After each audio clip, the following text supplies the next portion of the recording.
by the name of Yves Congar. Now, I suppose the interesting thing about Congar is that he's considered to be one of the theological giants of the 20th century. And there's a sort of an agreed list of people who are great theologians. I suppose like you could find greats in any other field. Great novelists, for example, or great surgeons. Well, commonly people talk in Catholic circles about Karl Rahner and Bernard Lonergan as being giants in the theological world. And in the Protestant world, we talk about Karl Barth. He'll appear later in this series, and Paul Tillich, who we talked about last week. Some would say Rudolf Bultmann, people like that. But commonly in the list of Catholic giants is included this fellow, Yves Congar. And yet he is relatively unknown to people in the United States. One of the reasons is because for a period of about 16 years, his work was not translated into English. Of course, writes in French. And so we just haven't been aware of that. That, despite the fact that he's written something like 1,500 books and articles. So what we're going to do tonight is try to tell you a little bit about him, and as always, what he might tell us about our own life today. I remind you that the reason for doing this series is to carry on the great conversation. The great conversation about the important ideas, the classic works, the great thinkers, so that we can talk to them.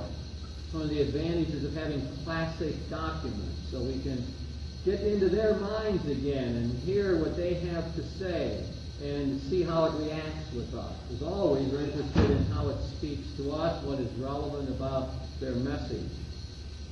Now, I'll tell you a little bit about his background, tell you a few stories about him, and then we'll try to apply that. First of all, Congar had what he called an ecumenical vocation to ecumenism, and we want to investigate that. To locate him just a little bit. Interesting, he was born in the same year as the other two great giants, 1904. Rahner, Lonergan, and Congar, all born in 1904 in France. He studied philosophy at the Institut Catholique in Paris. In 1925, he became a Dominican order. He entered the Dominican order. In 1930, he was ordained. Now, before his ordination, he was preparing by prayer and fasting, and he was trying to get his mind and heart ready for this big event. He was a very serious young man, brilliant young fellow, and he was reading the 17th chapter of John's Gospel. Some of you recognize that as the farewell discourse, so that John does not have a story of the Eucharist, but he does have Jesus' last discourse to his followers. And in chapter 17 is where we find that idea, Jesus saying to his followers that you be one as the Father and I are one. The great prayer, hope for unity. Well, Congar was meditating on that, and he had at that point a very deep religious experience that really shaped the rest of his life.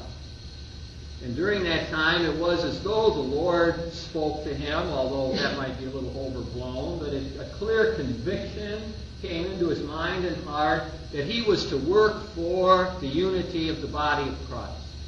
That for the rest of his life, his great vocation would be ecumenism. That is, trying to contribute to the drive for Christian unity. And that's what he did. Congar, incidentally, is still alive. He's in failing health, and he will not evidently write anymore, although people say his mind is still clear. He's in a monastery in Paris. Or is it there? No, I think he's in Strasbourg now. Anyway, his writing days are over, it looks. But all through his days, passionate about ecumenism. That was what drove him. And that's why, we were talking about the laity. Well, one of the only reasons he ended up writing about the laity and writing about all the other theological matters was to further the cause of Christian unity. And that's why we have to get at that first before we can think about anything else.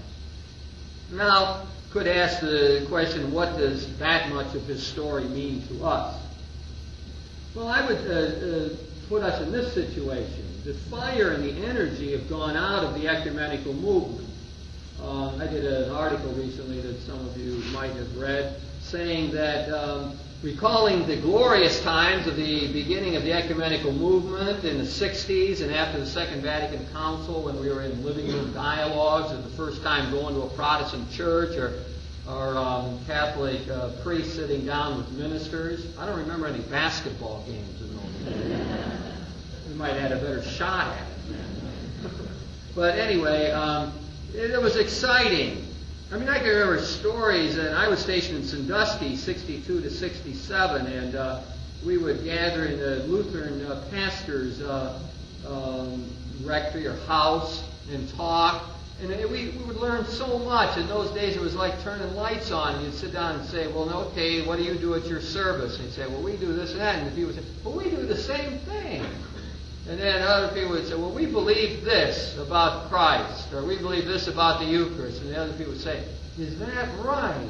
You know, I always was taught in the seminary that you people didn't believe in the real presence of Christ. And here you are telling me you do believe in the real presence of Christ. And so it was just sort of thrilling. And I can remember being at some of those early ecumenical services, preaching in a situation where there'd be a lot of Protestants present. Very exciting occasions, good feeling. Always had a sense of the Spirit is present here. And of course, what has happened is that we've gone through that. We've learned about one another. There's few surprises left about the differences or the similarities. And it's become a sort of pedestrian movement. And a lot of the passion has gone out of it. Congar used to talk about ecumenical passion. That's what he had all of his life, but we just don't see that anymore in the movement, at least for the most part. And what that suggests, Congar's whole life commitment suggests that we cannot just set that aside.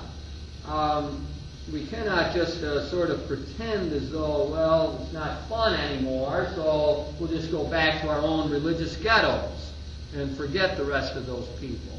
I believe that we need to think in terms, all Christians have an ecumenical vocation.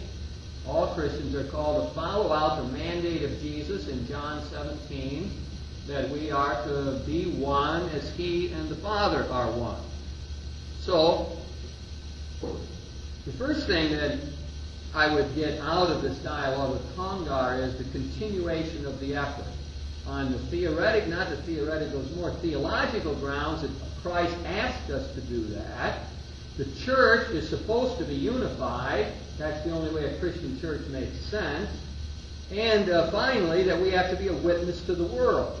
That if we're going to be effective in creating justice and peace, we need to speak with one voice. And people sort of ask, well, what do you think the secular world thinks, or the people where we're trying to do missionary work when various denominations are coming and saying, join up with us, we're Christians, we have the right message. And other people saying, no, we're Christians, but we see it differently. What happens? What kind of witness do we put forward? Certainly not a compelling one.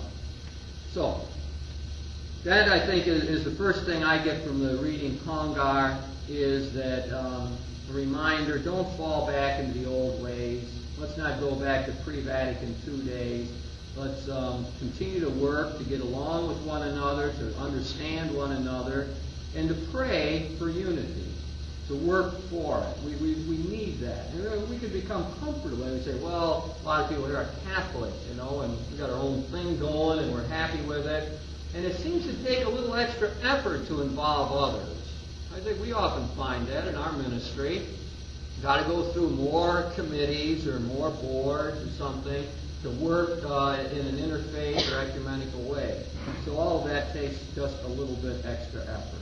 Well, I'd like to pause there, allow people to talk for a couple minutes, and I guess if I pose the question to you, it would be in terms of, well, where are you at with ecumenism today? You still interested in it? Is it passé? Have you done anything recently about it? Do you have any interest in it anymore? What's been the history of your own enthusiasm?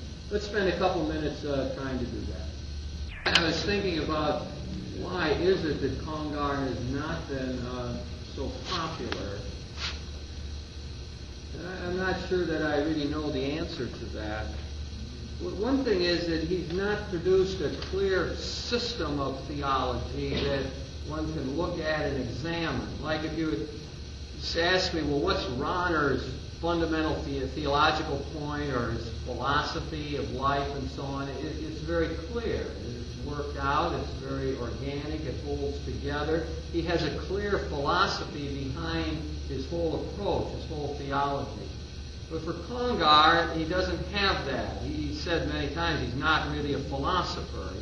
He doesn't have a systematic approach, and therefore I suppose it's hard for people to put it all together or say, here's the package of what Congar is or what he's all about, to make it available to us.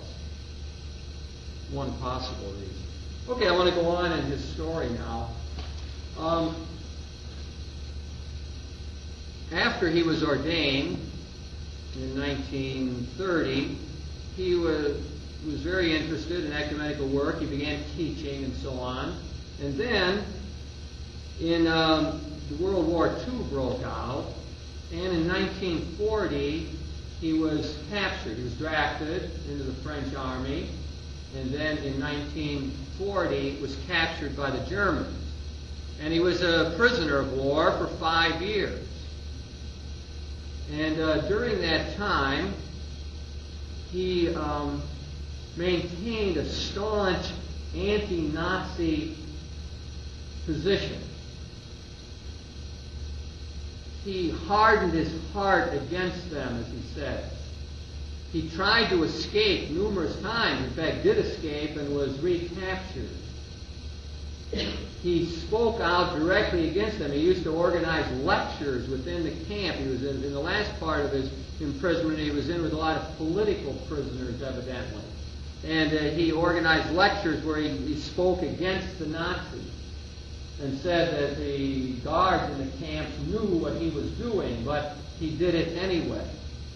Said at one time that for the truth he would risk everything.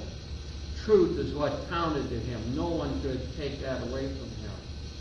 So what he found out, it was then finally released after 1945 and went back to his teaching career, which he had been doing before. But he talks about his psychology during that time. And he says that when he hardened his heart against the Nazis, that he felt something happen inside of him. That it became much harder for him to be open-minded or peaceful of spirit or to be a tolerant person. In other words, once he was rigid against them and he had to fight for that, I get the impression someone in the prison camp who just fought for their psychic independence, who was just rigid and self-disciplined about all of that. When he did that, he couldn't maintain the tolerance. And he said at one point, interestingly, that he could never really go back to his ecumenical vocation with the same attitude that he had before. It introduced, I suppose, into his mind and heart something that we're going to take in the 5th lecture in this series, the kind of Christian realism that Reinhold Niebuhr talked about. So, I think that experience was a big one in Congar's life. During that time, he did not write. The only other thing I can think of that happened is he did get somehow messages or information about things that had happened to other priests in France. Father Chenou, who was silenced by Rome in 1942 while Congar was still in a prisoner of war. Maybe I'll think of some other things that happened during that time, but what I want to do is try to play with that for a moment. One of the things that Congar says is to be involved in the ecumenical movement, and I think this has greater application to just generally getting along with people and remaining a tolerant, open-minded person, is the importance of prayer. In all of his articles, it almost always comes back to that. He'll describe the history of the question and the current state and what he thinks we should do about it. But it's always back to the spiritual attitude, that we must be people of prayer if we're going to achieve this unity. We have to have prayer. For him was what kept us sort of soft-hearted or open-minded. Prayer was the thing that enabled us to listen well, to drink in the truth wherever it was to be found. Another thing that the application we might get out of this is that the fundamental trust and openness towards people who are different. Here, I think we need to do a little self-examination about stereotypes, about our own prejudices, about what goodness in others we tend to screen out. I think what we're after is a way in which we can come at people with an openness that doesn't miss what is good about them. I think I've used this idea in other contexts, but Carl Rogers said that one of the great marks of maturity is that we don't prejudge reality, that we don't always have our own categories and grids through which we look at the world. Because when you have that, you see certain things, but other things you miss. And Rogers said one of the marks of maturity is to drop those grids in a way, at least for a time, and just drink in reality. Let reality impinge on us. Whatever is out there or in us, to let it happen. In Lonergan's terms, it would be to delay judgment. That we first have to understand before we are able to make a judgment about something. Now, for many of us, the first time we hear an idea, we might say, terrific, I'm into that. And then we fall into faddishness. Or some other people who are of a more negative cast, as soon as they hear something, they say, ugh, I don't like that. That's nothing appealing about that. And then they never hear it either. So what it seems that Congar is calling for us to do is to not walk around with a hardened heart all the time, as he did during the Nazi experience, but to somehow soften that. Third application is the importance of actual dialogue, which, as he said, reveals the face of the other. Dialogue is a big word for him. He's written long articles on what dialogue means. Fundamentally, I would say it's the same idea many of us have picked up from the psychologists like Erich Fromm and people like that, who say that dialogue means when we enter into conversation in a search for truth that's greater than either one of us possesses when we begin. So that we begin with the idea of not arguing and convincing, not winning the argument, moving towards a greater perception of the truth, deeper explanations of what the fact of the matter is. They talk about the recent dialogue with the Muslims. Very much I ran this very strong experience, which I'm sure I will write about, Christian-Muslim dialogue. There were about 300 Muslims present for it, which just blew my mind to begin with. And it was just an intense evening. It started at 7 o'clock. I was still walking out of there close to 11:30. They were still following me out to my car with just a few more questions. But what I noticed was, some of you who were there can verify this, there were just two different types of responses. I had done a half-hour talk on the Christian understanding of the Bible, and a Muslim scholar did a half-hour on understanding of the Quran. But the questions were of two distinct types. One were argumentative. This must be wrong. If you say, as one young lady said to me, sitting in the back where all the Muslim women were, all segregated from the rest of the group, she raised her hand and said, well, if you say that God is a father and he has a son, Jesus, then who was his wife? Now, I suppose you could take that two ways. You could take it as a naive question that doesn't understand the significance of religious language, which is what I did.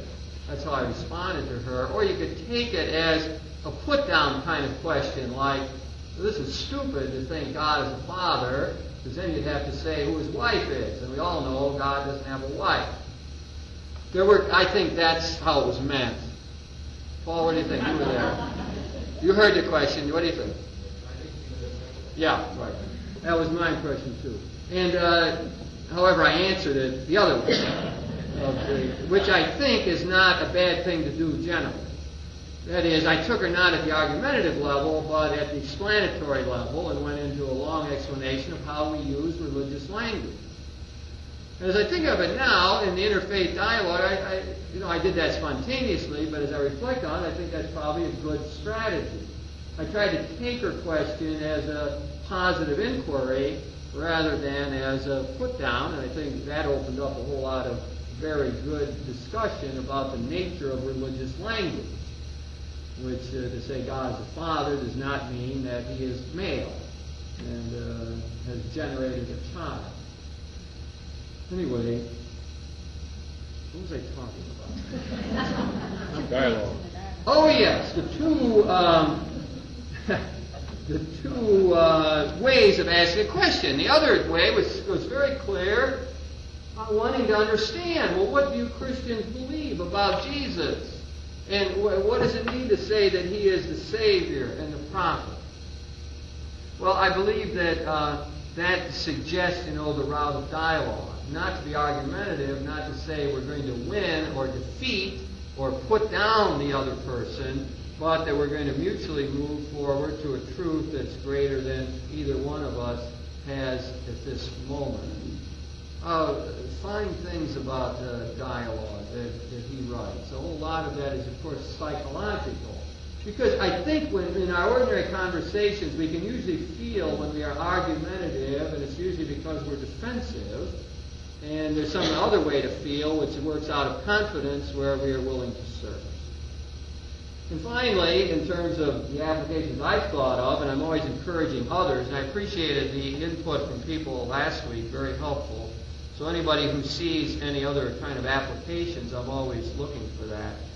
You can write them down and hand them in to me. The final one is that this moves us in the direction of an honest portrayal of our own prejudices. That is, who do we naturally screen out or don't we listen to, or when they talk to us, we get a button in our head that we switch off and say, I've heard this line before, I don't need this again. This person, I know them like a book, so there's no sense in listening anymore. I said, that phrase is interesting. I know them like a book. Human beings are essentially mysterious. I don't know that it's possible to know anyone like a book. I'd say if we think we know someone like a book, that we know that we've missed something important. Human beings have a mysterious character. Human beings have the image of God stamped on them. So I believe that's a telling remark. People we know well, we know a lot of their patterns, that's right. We know certain things they think, in certain ways they respond. But there might be whole other layers there that we don't even suspect exist. It's because we've never given them a chance to talk about it or to reveal that part. So maybe that's a way in which this sort of prejudicial or stereotypical thinking comes out. So we need an honest appraisal of our own outlook here. I think we need a self-critical stance that would say, well, I'm good at talking to Protestants, Lutherans, Presbyterians, but I'm crummy at talking at free church people and born-again fundamentalists. So someone just today, I gave a recollection this afternoon to some of our faculty members, and someone was posing that very question about why they felt uptight, emotionally restricted, I guess, in dealing with certain very reactionary Catholic types, for example. And a very honest question, therefore, about, I wonder why I feel that way about these reactionary Catholics. What's behind it? Why aren't I not more tolerant? So I can be tolerant to atheists, easy. Agnostics, we get along great. Why can't I talk to dogmatic Catholics? Or very conservative, reactionary Catholics? Well, it's interesting to ask, isn't it? And I think what I just said is probably true of a lot of liberal Catholics. I find it much easier to talk to Protestants, for sure, and to secularists, and probably atheists, than those very conservative, reactionary Catholics. Well, does that make sense? Aren't there ways in which we're of the same family, and ought we not be able to work this out? Or more deeply, as I suggested, what is behind it? Is it the feeling that dialogue is not possible with these people? And I believe that a lot of negative emotional reaction comes from the fact that we think the other person isn't listening, or isn't open, or won't respond to us in kind if we sort of reveal parts of ourselves. So it's a very mixed bag, and all of that is just meant to prime the pump for a little bit of self-criticism this way. Again, I'm going to pause there and do our one-to-one discussion. And here, I guess some of the operative points might be what I was trying to apply there. You know, what about this trust and openness and prejudice? Maybe too personal to try to reveal that. But maybe you could talk in general about what prejudice attitude you see in our culture between any religious groups and so on. It'll only take a couple minutes to try that. Congar's scholarly career, I don't think there is in the story of Yves Congar the same sort of innate popular interest that we would find with somebody like Paul Tillich, for example, or other theologians who have been more public people and whose lives seem to have had a greater interest to the general public. I suppose that's why someone like Congar is not well known. I mean, he didn't make headlines for the most part, except within church circles. And I'll get to that because he has a very stormy career with the church hierarchy. He's probably the most persecuted theologian of the 20th century. So in that area, among churchy people, there is that kind of interest. But in terms of the world, other than his imprisonment during the war, I mean, these theologians live a very circumscribed existence. You know, they're in the library and in the classroom, and that's their life. They're doing their scholarly work. It is said that Congar worked regularly 12 to 13 hours a day. That's really all he was really interested in, as near as I can figure out, is in the world of scholarship, of ecumenism, of theological work. And he began to, right after he was ordained, and he began in 1930, he began to teach theology at a Dominican house of studies outside of Paris. He did that up until he was captured, or entered the army and was captured in 1939 and 40. Then after the war, he returned there, taught for about 10 years, and then in 1956, he was exiled for a couple of years by church authorities. But then in 1956, he came back and started to teach in another place. So, I mean, that's sort of his life. And right up till now, when he's so weak can't do his scholarly work anymore, that's what he's always done. And he published important books. In 1937, he published a book called Divided Christendom, which, as we'll see, is what got him in trouble with the Vatican, and is classic work in terms of the ecumenical movement. He's been the editor of a very important series of books that have come out called the Unam Sanctam series.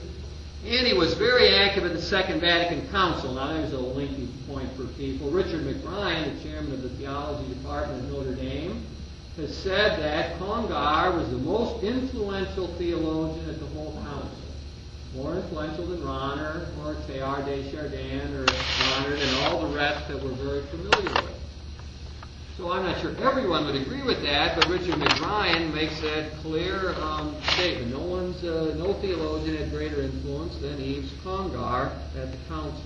So I said he produced 1,500 books and articles, and right up late in his life, even after he was terribly sick and couldn't move anymore, I think largely confined to bed, he produced a 3-volume work on the Holy Spirit. Massive work. Great contribution to that.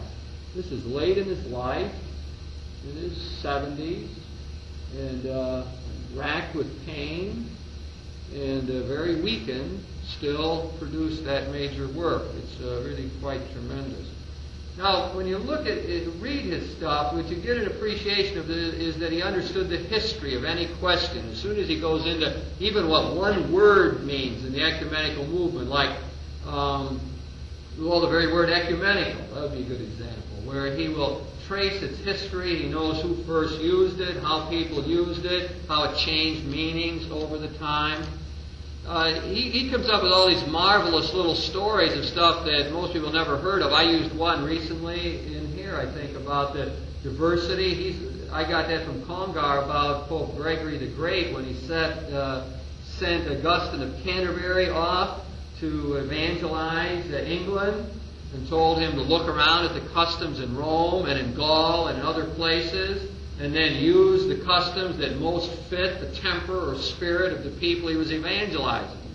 Well, Congar, that's in one of Congar's books. In other words, he's taken all this vast literature, this history, and brought it out for us in a form where we can make use of it or learn something about the history of these questions.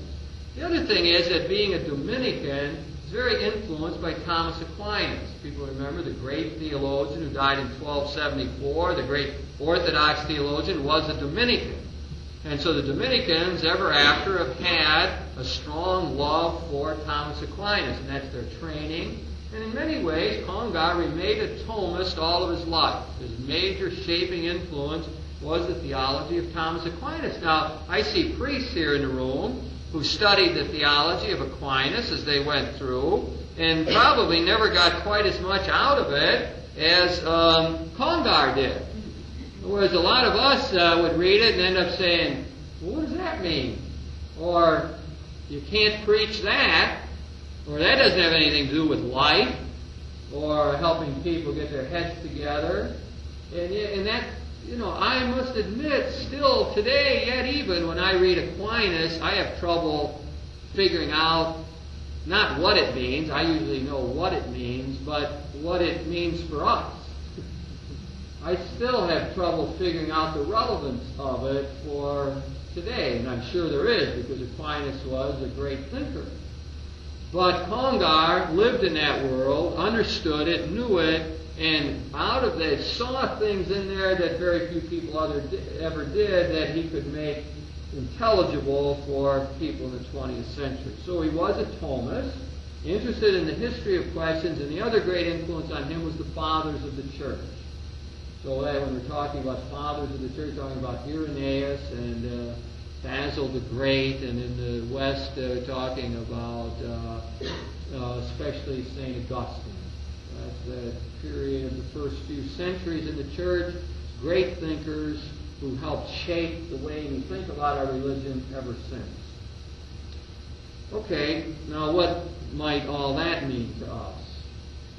Well, first thing is to gain, I think, an appreciation of the fact that theological work is going on the ecumenical questions, and great progress is made. Now, we live and move, rub shoulders with Protestants. We're fine with them. We get along. They go to their church on Sunday. We go to ours. And we go to their house for a party or play golf with them or work with them. And that's sort of it, and everything seems to be fine. The fact of the matter is that we're still disunited, and the fact of the matter is that there were great theological debates that divided us. Now, people don't know those, what they are anymore, at least the average person doesn't, and doesn't care.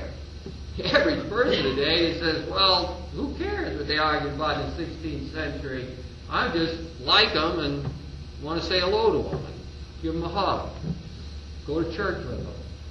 Well, I mean, that's good, and that's probably vitally important, but some people feel the need to figure out what we were fighting about, why we were fighting, and what the arguments were, and how we can solve them.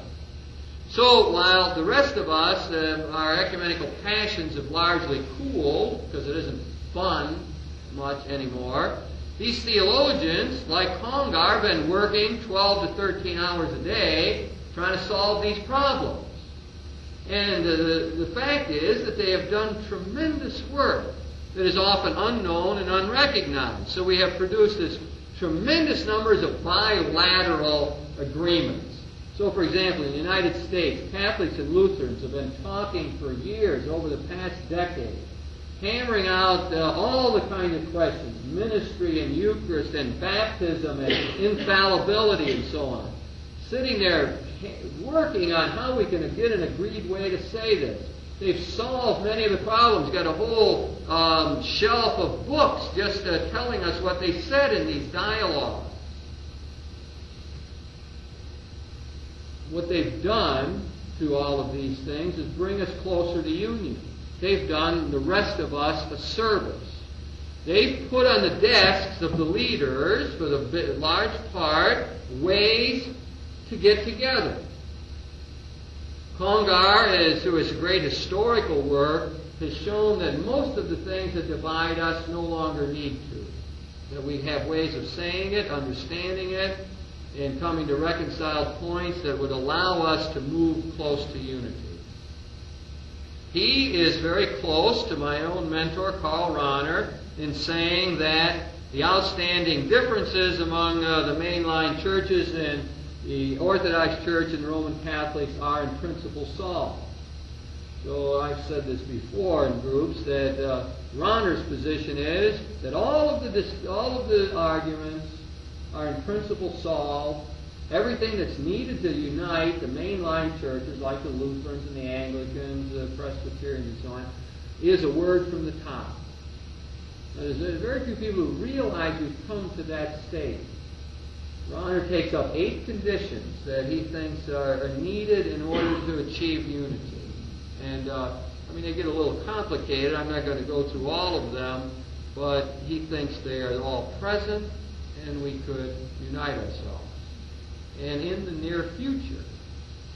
So that is what I say is an important thing to realize about the current status of the ecumenical movement. While there doesn't seem to be much going on at our level, at the popular level, man in the street, woman in the pew level, there really has been. And I think that we benefit from it. Now, a lot of that filters to us like through news stories. And so I remember when the Protestants, Lutherans and the Catholics came close together on infallibility, a way to deal with the papal primacy. I remember that made sort of minor headlines in the paper, popular little 2-column article about it, and showing that we have some positive movement.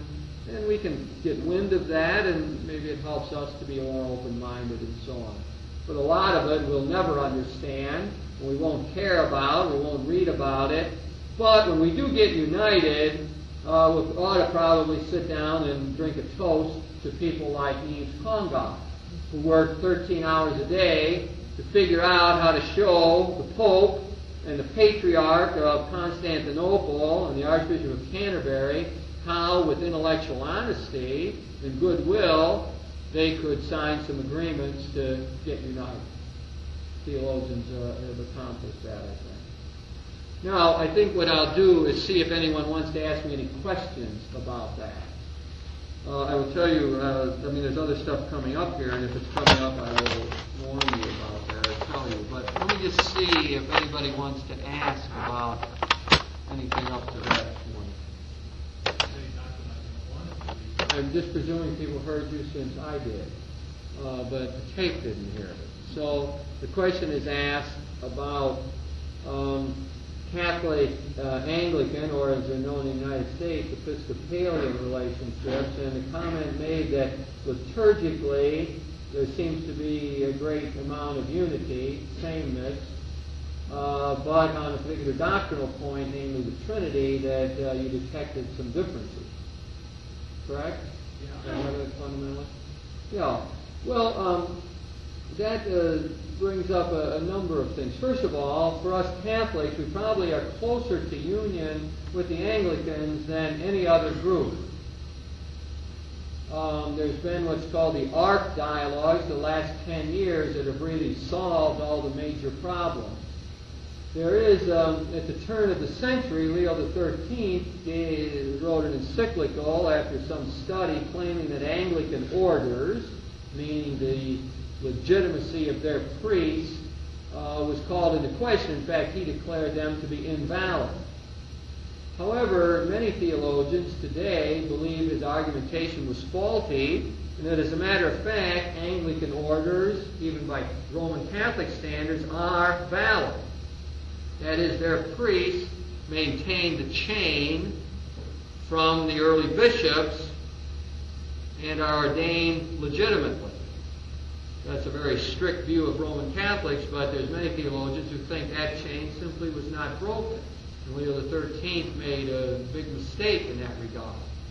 So that the Anglican Church, with its high liturgy, there's a friend of mine who celebrates the liturgy down in Bowling Green, who's a brilliant scholar and a very traditional Anglican, and I've been at Mass at his place, and it really was a throwback. I felt that I was at the pre-Vatican II Mass, with almost all the little things. It brought back a lot of memories. Like I remember he was standing at the side with his back to the people reading the epistle, and afterwards he put his hand out like this, which was a signal to the server to come around and get the book.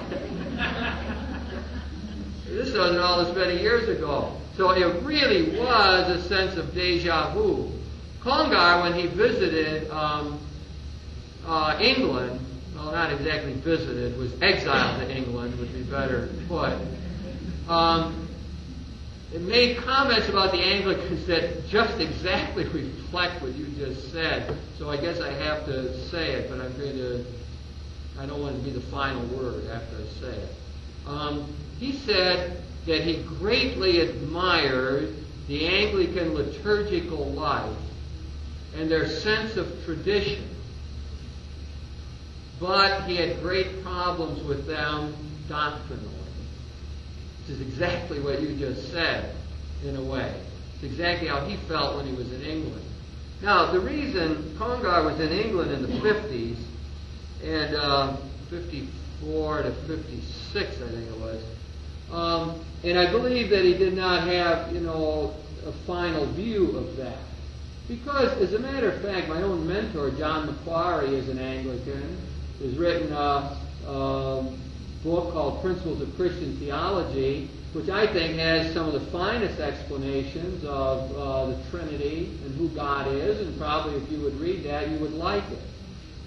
So, I think at the theological scholarly level that there is great agreement among the Anglicans and the Catholics. In fact, I know this to be a case. They've reached almost total agreement on all the questions through these ARC dialogues, which they then put on the desk at the Pope, and they sat there, and nothing has happened with it.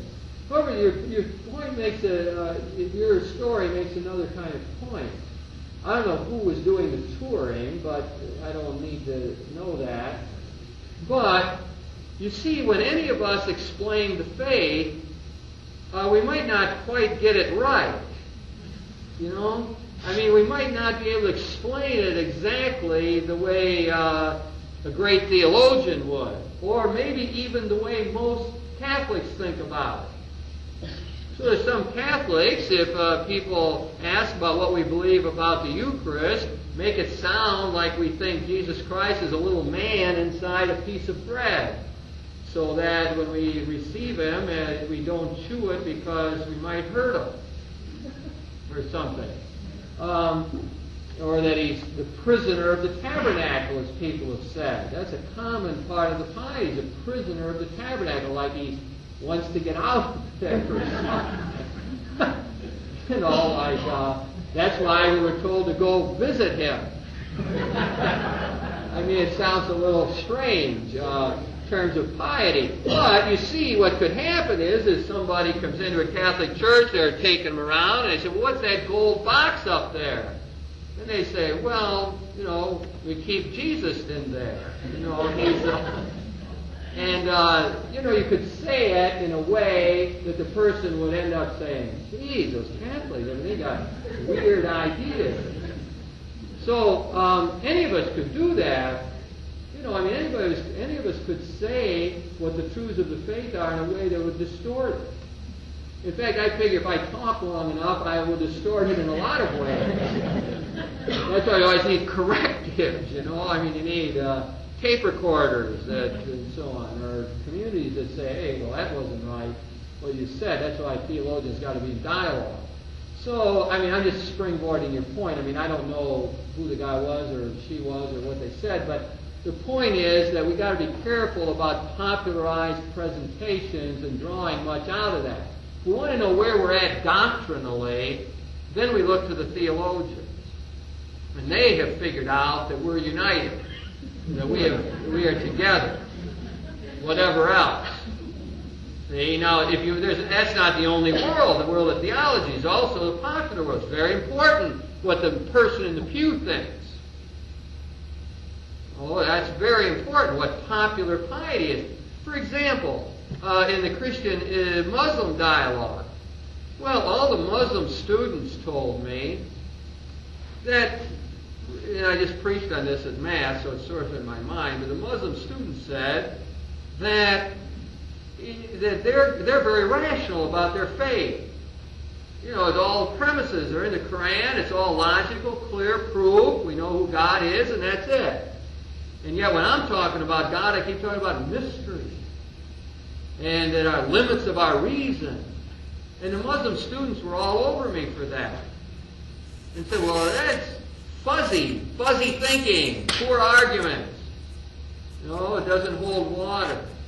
So, you know, what we get there at the now, point of that story, I seem to have trouble keeping my train of thought. And the point of that, does have a point, is, what? Is that at the popular level, they say there's no sense of mystery. But when I talk to an expert on Islam, he says, well, that's ridiculous. There's all kind of sense of mystery about Allah and the Quran. There's a sense that you can't know everything about Allah. Allah's beyond all of our reasoning. You can't have a philosophy that gets to Allah. Allah said, the scholars tell me that someplace Allah is talked about as being like gossamer, as being so sort of flimsy or tenuous that no human being could get a hold of it. So, you see what has happened here is the students are giving me a popularized version. That's what they think. Their religion, they have forgotten their mystical tradition in Islam, which we commonly call the Sufi tradition. They're not in touch with that. Now, that has importance. That's the way they feel, or that's the way they express themselves publicly more accurately, and that's important. But in school dialogue, I have to say to them, well, wait a second here. You know, I happen to know that there's ways in which in Islam God is incomprehensible too, in which God is inexhaustible and we can't just figure them all out. So there is an element of mystery in your religion too. And so the theologian in the popular position would have to be in church and in relationship to ecumenism, what we might learn from that.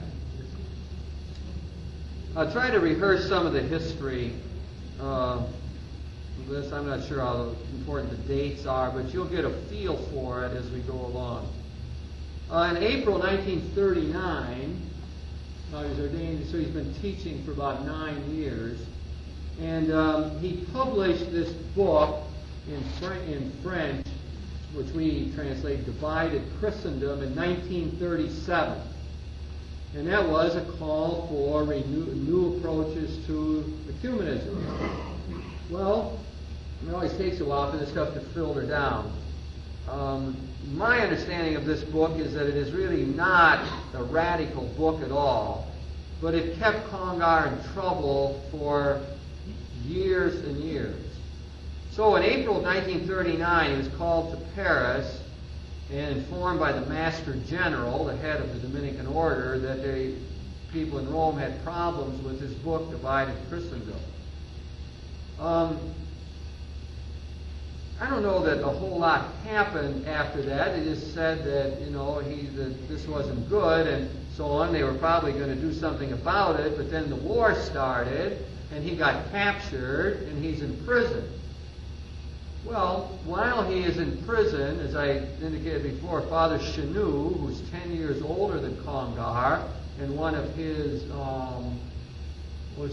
mentors and confidants and friends, was squelched by the Vatican and the whole Dominican House of Studies near Paris.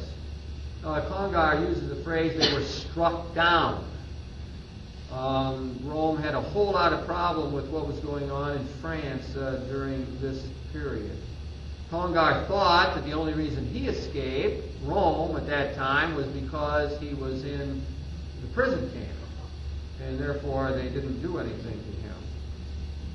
Then he gets out in 45, and troubles began, and he said this: from 1947 to the end of 1956, I knew nothing from Rome but an uninterrupted series of denunciations, warnings, restrictive or discriminatory measures, and mistrustful interventions.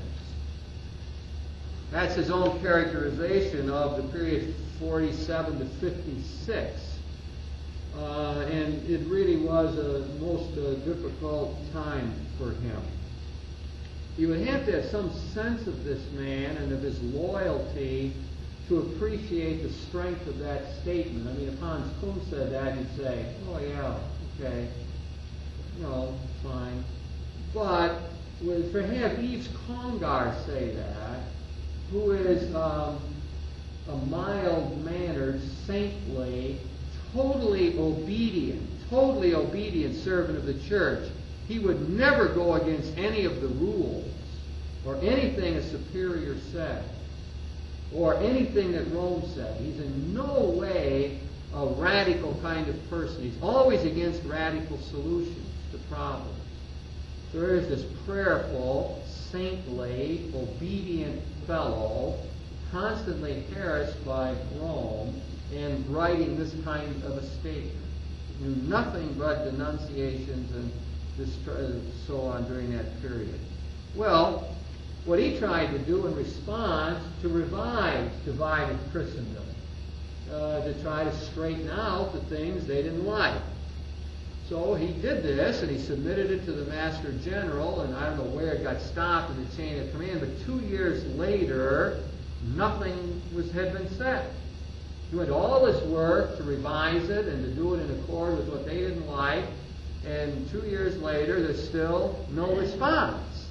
And he goes to the Master General, and I guess it turns out that they wanted still more change. Well, as it turns out, I mean, to make the long story short, eventually he just said, forget it. I'm not going to revise it anymore.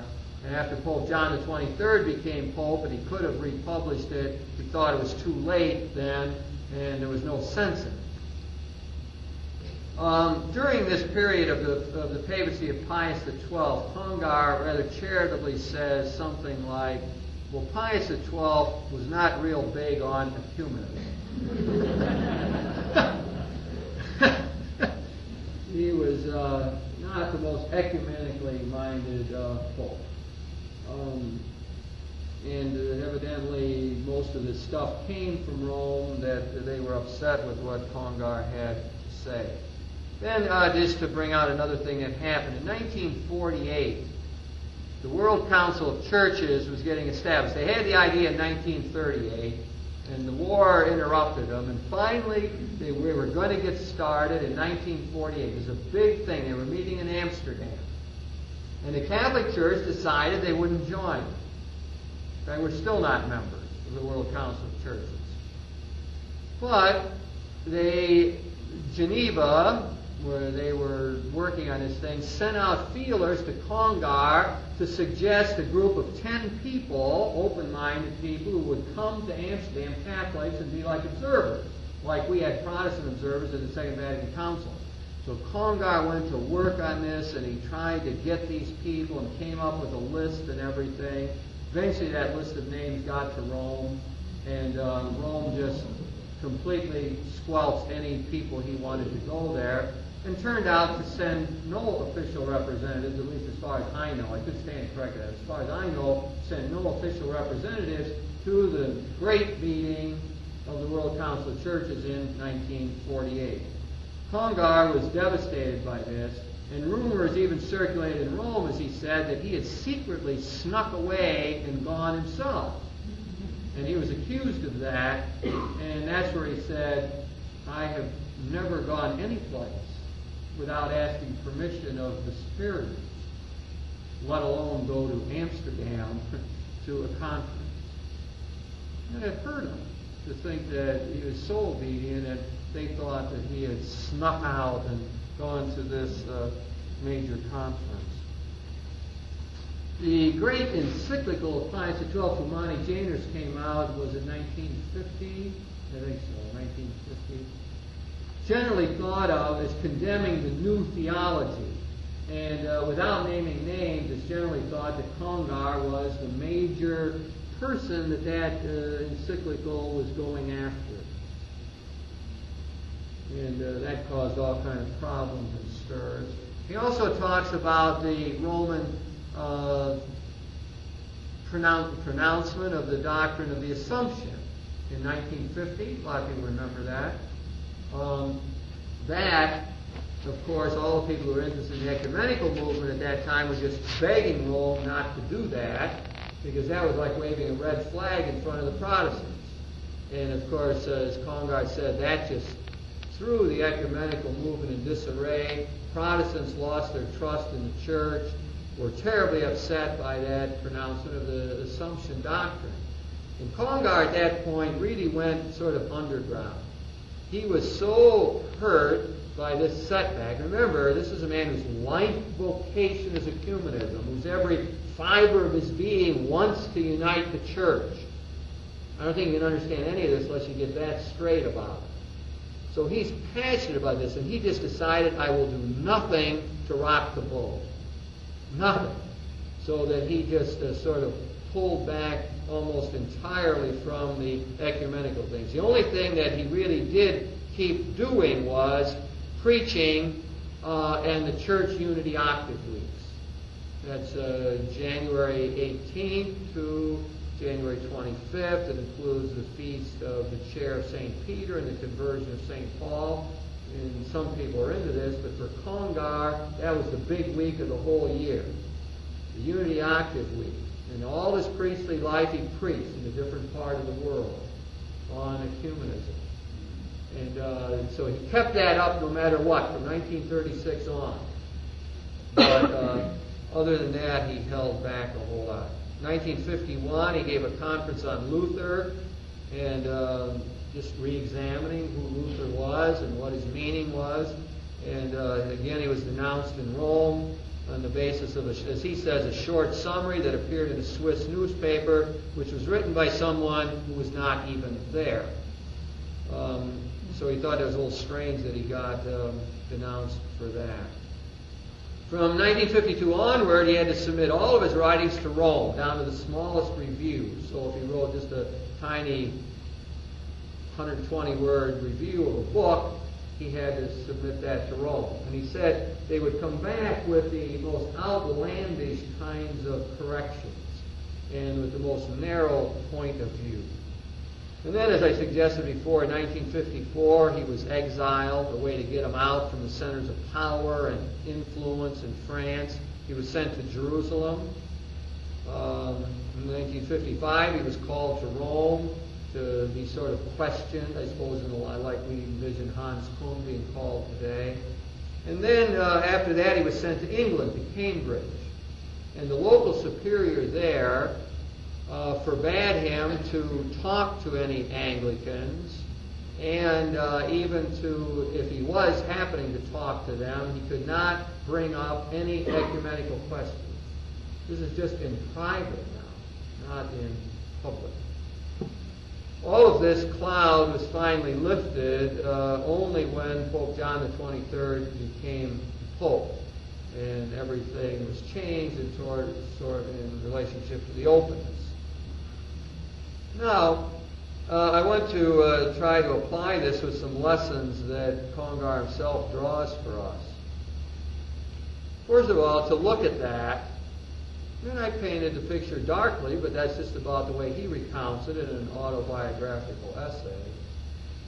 And there is a whole other side to it. I mean, there were good things that happened during that period, and good ecumenical conferences, and certain advances made out of Rome and so on. I don't want to forget that, create an unfair picture, but what I just said did happen. That's what went on with him. So when you begin to look at that, we really are face to face with the limitations of the church. For those of us who are Roman Catholics, of the own tradition to which we belong. I mean, it's not a happy period. I mean, one could even see with Hans Kung's sort of brash outlook and strong way of stating things and almost courting a fight in a way, one could understand Rome's reaction to him. It's much harder, for me at least, to understand their reaction to Yves Congar and all that he stood for. But it brings us face to face with the human character of the church, what I would even call the sinfulness of the church, that can end up persecuting a loyal son or daughter, and who can hurt careers and make life difficult that way. And a church that would feel so defensive that it couldn't deal with sort of fundamental ideas about opening up dialogue with the Protestant brethren and the Orthodox Christians. And it's a hard thing to deal with. And everyone has to, within our community, has to find out what to say about that. I mean, my sense is, the church, like human beings, is both graced and sinful. And that's the premise I would begin with. All things human, given enough time, go badly. And we will, as Reinhold Niebuhr reminded us, the problems and limitations and sinfulness of the human heart, when it gets into an institutional level, is magnified. So he talks about moral man and immoral society, as we'll hear 2 weeks from tonight. Anyway, so we're face to face with this attitude. Now, Congar works out of that what I would call a whole spirituality of patience. He himself characterized himself as being very impatient in small things, wanting to get things done and so on, and not wanting to wait, but very, very patient in the large questions. So he says that no matter what Rome would say or do, he himself remained faithful to the truth. Whatever he saw to be the truth, he stood for and never went back on it one iota.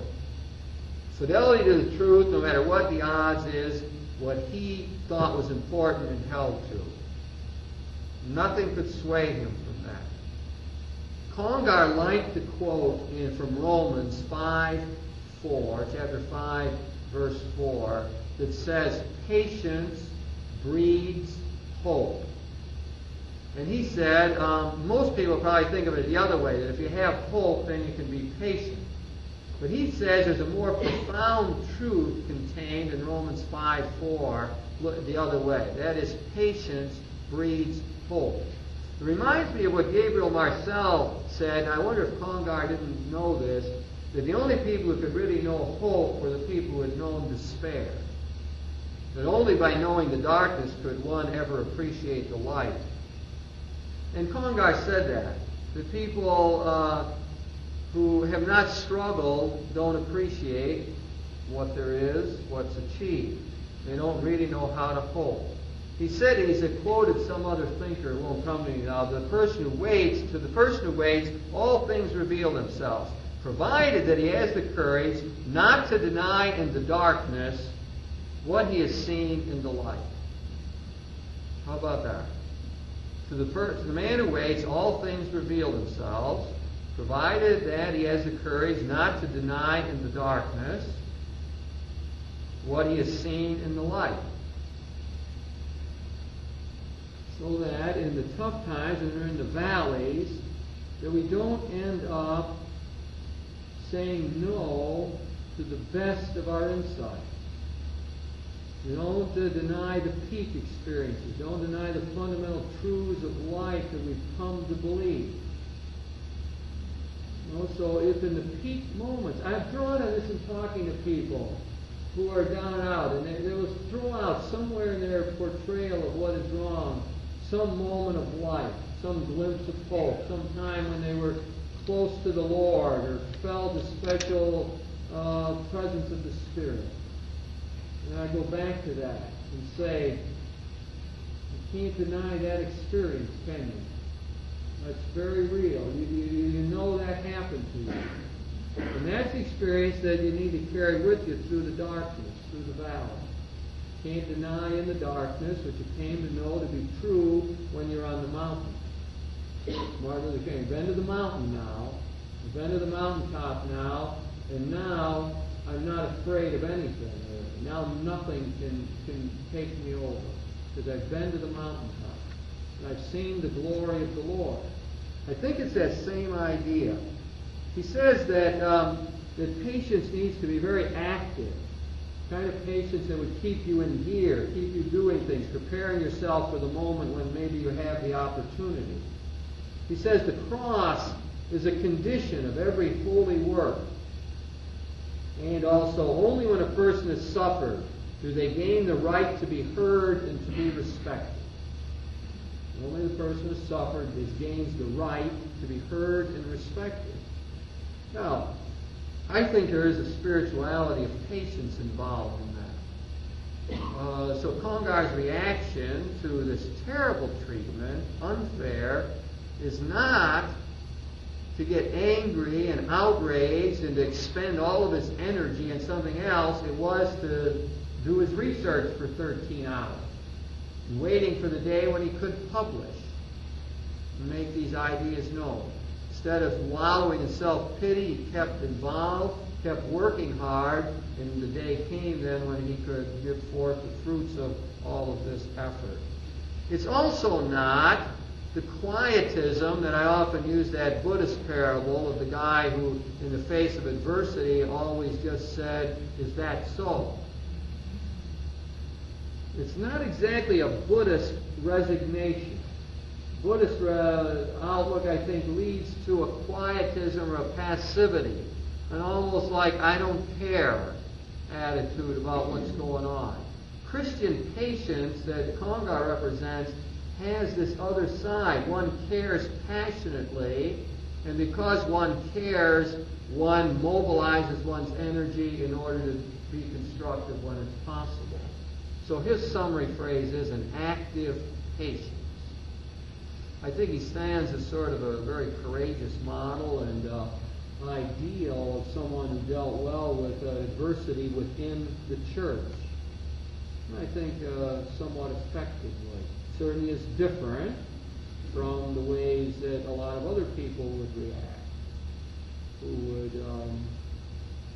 as he said, would never break any of the rules, would never go against the superior set. He would have never written a 20-page article and smuggled it out somehow, so that without sending it to the church authorities.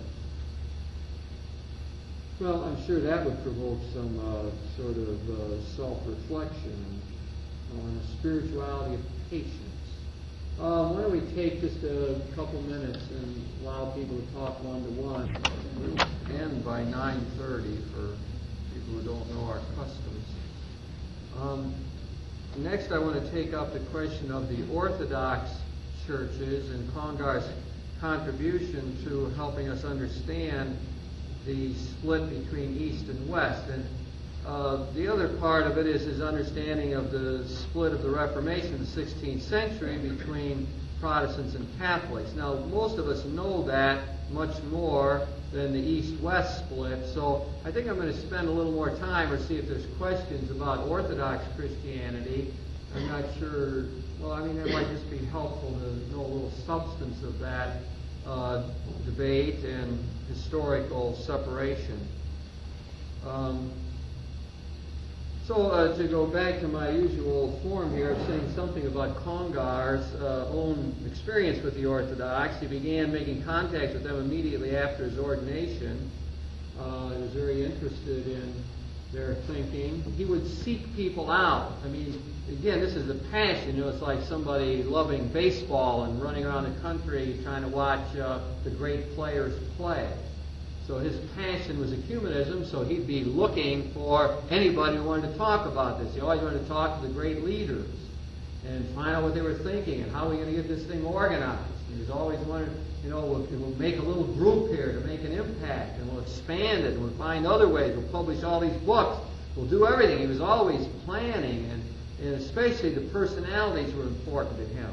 So he would look around Europe for anybody, for Orthodox who wanted to talk. Again, you don't understand Congar without the ecumenical passion. So he did learn a lot about the Orthodox Christian faith. And then in 1954, it was an important year for him. That's the 9th centenary anniversary of the split between East and West, which was in 1054. We'll get back to that in a minute. But in 1054 is when the East and West officially split into Orthodox Christians and the Roman Catholics. That's the first great split in the history of Christianity. Up till then you had little heresies and so on. Some people who sort of split in one way or another, but that's the first major split, 1054. Well, Congar thought in those terms. I remember I told you that every January 18th to 25th he wanted to preach someplace. That was the big week of the year. So 1054, where is he going to preach? Obviously, he wants to go east. So that's what he did. He went to preach in Cairo, Alexandria, Beirut, Jerusalem, Istanbul, Athens, and a few other places during that week. And at Istanbul, he was received by the Patriarch Athenagoras, who said to him privately something that became very significant about, he said, "If the Pope opens the way, I shall follow." Now, the patriarchs are the major forces in the Eastern Church. That's how they are organized. In fact, one way of thinking of the whole church is as having 5 major patriarchs, one of them being in Rome and in Constantinople and the major cities of the East. But anyway, so he's talking to the bigwigs in the East, and that guy gives him a signal. If the Pope opens the door, I will follow. And of course, to Congar, that was just exactly what he would have wanted to hear. And then on July 16th, which was the anniversary of the day when Rome and Constantinople mutually excommunicated one another, and it was a terrible day in Christian history, on that day he went to visit the Patriarch of Jerusalem. He prepared for it with fasting and prayer, all kind of background study, and hoped this would be a major breakthrough. And when he got there, he found out that the Patriarch of Jerusalem was indeed senile by that point, did not even know who he was, couldn't converse with him, and Congar experienced, a tremendous disappointment in his whole quest here.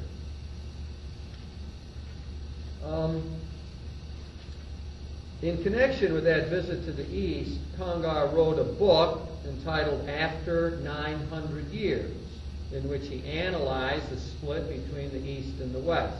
And again, he's come back to that theme periodically. Now, to try to give you his major points along this line, his fundamental thesis is that the Eastern Orthodox churches, which are not in union with Rome, and the Roman Church are like 2 halves of one reality.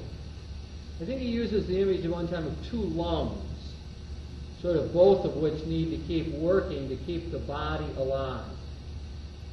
So he does not think of the Orthodox as somehow having split from Rome, and then what we've got to do is to get them to come back. He thinks that they are a part of the body of Christ, a legitimate part of the body of Christ, that they represent from the very beginning Christianity a distinctive way of living out the message of Jesus Christ. And I'll try to tell you what he thinks is distinctive about it. But that it is a whole worldview that is so different from our own, a whole way of being Christian that is totally legitimate. I mean, no one denies that they have valid orders, not even Rome. They have all 7 sacraments. They have bishops, patriarchs, priests, the whole liturgy, the whole business. So there's no question of any defect in any of this. It's a total way of living out Christianity. And he thinks that really these two things are complementary, that they both are needed in order to understand what Christianity is all about, and that we in the West are so isolated and so proud, and we think our way is the only way of being Christian, and that we're not aware of this whole other wing, and that we need to learn from them, enter into dialogue with them. Well, he tries to tell us that this split that was officially made in 1054 really was prepared for in many ways. That he thinks that the estrangement began almost from the word go, right from the beginning when Christianity moved out to Rome and others lived it in the East and did it in a different way. Now the key split, and I don't know how much you really want to get into this, I find it helpful to understand myself, but would be when Constantine moved the capital of the empire to what we call Constantinople in the east. And when that happened, that began a split in the empire. And it began, the patriarch, therefore, of Constantinople began to think that he was really important, and that Constantinople became the new Rome, the second Rome. And therefore the seeds of the split were there. The people in the East thought of the West, Rome, as being barbarian. They were being overrun by the barbarians. Culture was being preserved in the East. Just the opposite of the way we usually think of it. But in their mind, they were the ones who were being faithful to civilization. And they wanted their own autonomy. And they always had it. Well, after that period, Rome, more and more, started to want to dominate things. For example, to show you how powerful the East was, there were some councils, and one example is 387, the Council of Constantinople, where there were only Eastern bishops present. And that's where we get the creed that we say at Mass. There were no Western bishops present. That's incredible, isn't it? That's what we consider one of the great 21 ecumenical councils. In Nicaea, of course, 325 was dominated by the emperor. You've got to remember the emperor moved to the east, and he's the one that he even called the council. The emperor was powerful. He was sort of arranging these councils. So the West and Rome, they're keeping thinking, boy, these people are getting out of line over here. They're getting more and more powerful, and Rome keeps getting more authoritarian and growing and saying, you got to do it this way. Now, this gets a little difficult, but when the Pope crowned Charlemagne on Christmas Eve in 1980, wasn't it? In 80. I'm glad you looked. Someone's paying attention. In the year 800, what the people in the East saw that as wanting a split, as separating out, almost going against the empire in the East.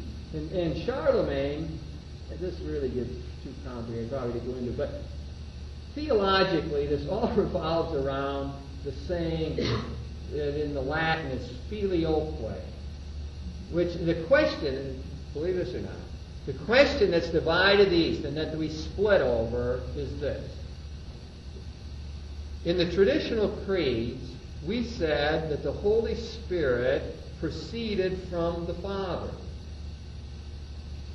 Now, in the West, Charlemagne, and I don't know exactly why he thought this was important, thought that we should put into the creed that the Holy Spirit proceeds from the Father and the Son.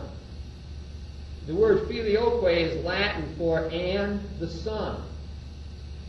So this became the this is what we split over. We split Christianity over whether the true Christian faith is that the Holy Spirit proceeds from the Father through the Son, in a way, or from the Father and the Son. Charlemagne insisted in the West that we have the filioque. He sent that to the Pope, and the Pope even rejected it at that time. But the emperor was able to sort of get his way, and the filioque began taking over. There were all kind of theological disputes about this, and fights at councils and so on. And then finally, I'm skipping over a little bit important part of the history, but finally then in 1054, they couldn't get together, and the Pope sent a legate, Michael Cerularius, to the Patriarch of Constantinople, and this legate, in a very boorish way, took the bull of excommunication and placed it on the main altar of Santa Sophia, the great church, Constantinople, and excommunicating the Patriarch, the head of the whole Eastern Church. So at the same time, the Patriarch, who wasn't all that against that, he thought that wasn't bad because then he would become the main leader. He wasn't all that above this, reproach in this. He, in turn, excommunicated the Pope in Rome. So that in 1054, we sort of officially split. And as you can see, there were many, I missed a few of the cultural, to help you understand this thing, but there, you see how a lot of it was really political. They sort of wanted the split in a way, because East and West wanted to be the most powerful group, and you had individuals who wanted to take over, and they found this theological dispute over the filioque and dispute, and used that to split. And of course, we have been split ever since between the Orthodox Christians and the Catholic Church. In the Council of Florence in the 15th century, there was an effort to mend all of this, and they tried to get it all together, and they worked out formulae to do it, and eventually the results of the council fell apart, and we didn't achieve the union. Now, to complete the story, when Pope Paul VI then visited the East, he picked up on what the Patriarch had told Yves Congar: if the Pope will lead, I will follow. And he took back the excommunication of the Patriarch and of the whole East, and the Patriarch of Constantinople returned that favor. So we now are no longer living in a state of mutual excommunication. We've moved beyond that. In fact, Paul VI knelt down and kissed the feet of the Patriarch. And that has tremendous symbolic meaning in terms of how the primacy is conceived of between the East and West. Now let me just tell you a little bit about maybe what we would see in the Eastern churches, because they did not pass through the things that have shaped our way of thinking. One is the whole business of scholasticism. They did not go through a very rational period where they were going to explain the faith very carefully. Nor did they go through a period like the Reformation when they had to define themselves over against some other dissident group. So they have sort of a purer feel for Christianity in a way. It's not as contaminated by certain elements. In fact, that's their own way of thinking, is that they are the true church. I mean, they are less ecumenical these days than a lot of Roman Catholics. They really are the true church, and we're the ones who have sort of, in the Roman Catholic tradition, have gotten messed up along the way. They have even more problems with a lot of the Protestant churches. But what is it they have? First of all, they have a great sense of the mystery of God. They don't have much of the sense that where through philosophical categories we're going to explain who God is, get them all pinned down. For them, human beings are divinized. Grace. Strong, positive, optimistic, sort of joyful sense of human nature. Not nearly as heavy or moralistic, Calvinistic, puritanical as we have it. For them, we are clearly graced. We are temples of the Holy Spirit. God has come and lived within us. The church for them is a mystery, and it's made up mostly of local churches. Very different sense than we have. So it's like that they got these 4 different patriarchs, And these local churches in different countries, like you got an Orthodox church in Russia or in Greece, and those churches have a lot of autonomy. They do things the way they want. They have their own languages for the liturgy. There's a lot of own ways of doing things. Their unity comes in sort of a federation. Like these local churches really come together and are one. Where in our way of thinking, and especially dictated by Rome, the church is one to begin with.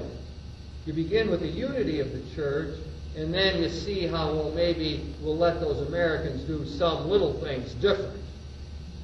But it's not like we've got our own American Christian church, and then we federate with these other groups. That's the way it would be in the East.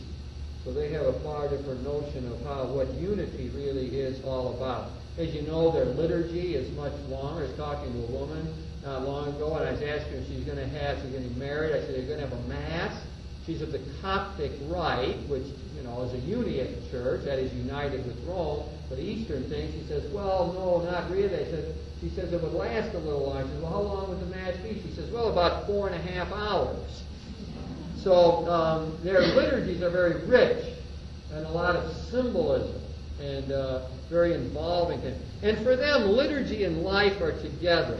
Well, they don't have a lot of the splits like we do by trying to figure out when you go to Mass how that connects in with the rest of life. That's a whole of life.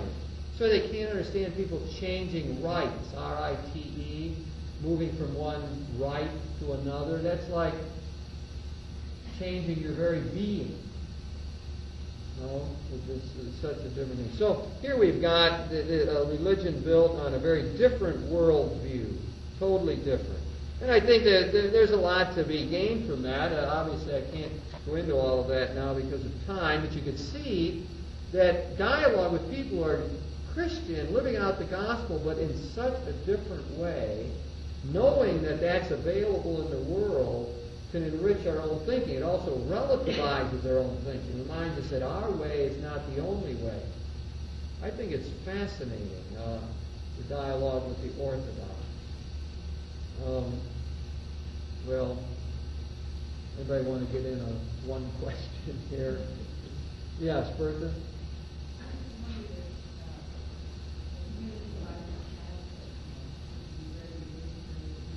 Yes.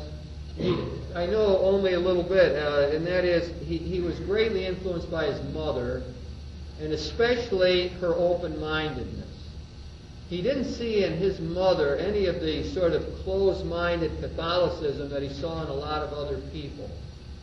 And also, this is very important, that is, he ran around with Jewish and Protestant friends as he was growing up. He had a very close Protestant friend that he dialogued with, talked about theological matters. And in his hometown, when the Germans came, they burned down the church. And so they didn't have a church to worship in. And the neighboring Protestant pastor invited them to use the church. And I might be wrong in the burned it down. I shouldn't have said that. There might have been another group that burned the church down because the chronology doesn't fit suddenly in my mind. But anyway, some group burned the Catholic Church down. And for 6 years, they couldn't rebuild it. The Protestant church let them use their building. And Congar said that somehow he felt his ecumenical vocation was tightly tied up with paying back the Protestants for all they had done for him during his teenage years. So he had a very ecumenical background from the beginning. And it was sort of didn't have the narrower notions inflicted on him. And those are shaping. It's a very good question because it's always, where are our roots? I mean, why would a guy at the age of 26 suddenly have an ecumenical vocation? Well, I think it often goes back to his mother. It goes back to early childhood experiences and open-mindedness. I think a lot of you people could trace this and look at this in terms of their background and what subtle messages were received from parents about people of different faiths. And that's a good way into, I think, knowing, as I suggested before, knowing what our own prejudices are.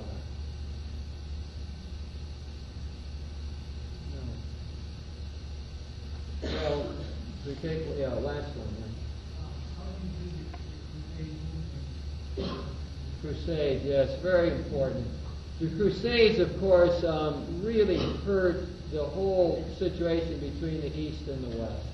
Especially the Fourth Crusade that was mounted by the Venetians. And what happened, of course, is when they went in, supposedly, to take the Turks and to help out, they ended up slaughtering Orthodox Christians as well, and burning down Orthodox churches. And the East has never forgotten.